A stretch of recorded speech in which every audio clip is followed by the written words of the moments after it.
இப்ப புதிய கல்விக் கொள்கை என்ன சொல்றான் தெரியுமா?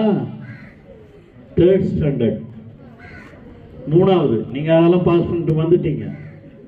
3வதுல, 5வதுல, 8வதுல, 3rd standard, 5th standard, 8th standard, 3க்கும் தமிழ்நாடு அளவில் பப்ளிக் எக்ஸாம் நடத்தி பாஸ் பண்ண வைக்கணும்னா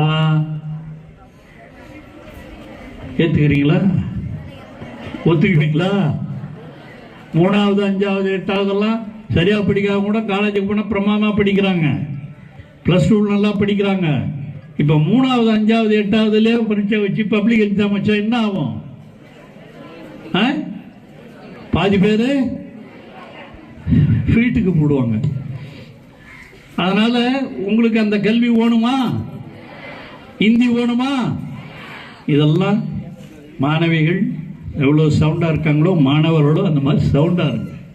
இது அரசியலுக்காக அல்ல, கல்வி வளர்ச்சிக்காக, நம்முடைய திட்டங்களை நாம் தெரிந்து கொள்ள வேண்டும் என்பதற்காக. அதுக்குத்தான் தமிழக முதலமைச்சர் அவர்கள் ஒன்றிய அரசினுக்கு திணிக்க நினைக்கிற இந்த கொள்கைகளை ஏற்றுக்கொள்வதாக இல்லை. அவங்க என்னென்னமோ பண்றாங்க. இந்த மொழியிலேயே நமக்கு பார்த்தோம்னா இந்த வேலை வாய்ப்பு ஊரில் நம்ம ஊர்லலாம் உங்கள் அப்பா அம்மா பல பேர் என்ன பண்ணாங்க, 100 நாள் வேலை திட்டத்தில் வேலைக்கு போவாங்க. உண்டா இல்லையா? போகிறாங்க. அவங்களுக்குலாம் அந்த சம்பளம் தான். அதுக்கு மகாத்மா காந்தி வேலை திட்டம்னு இருந்தது.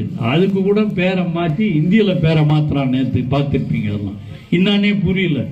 நான் கொஞ்சம் இந்த மாதிரி சொன்ன மாதிரி எங்கள் ஒரு வாத்தியார் சொன்னார், நான் பேராசிரியராக இருந்தவொன்னே, பேராசிரியர் நமக்கே அதை பார்த்தா என்னன்னு தெரியல. அந்த மாதிரி ஒரு நிலைமையெல்லாம் உருவாகுமா?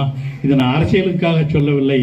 வளருகிற இளைஞர்கள் நாம் எப்படி இருந்தோம், இப்பொழுது எப்படி மாறி இருக்கிறோம், இன்னும் எப்படி வளர வேண்டும், அந்த தமிழ் உணர்வோடு நாம் வளர வேண்டும்.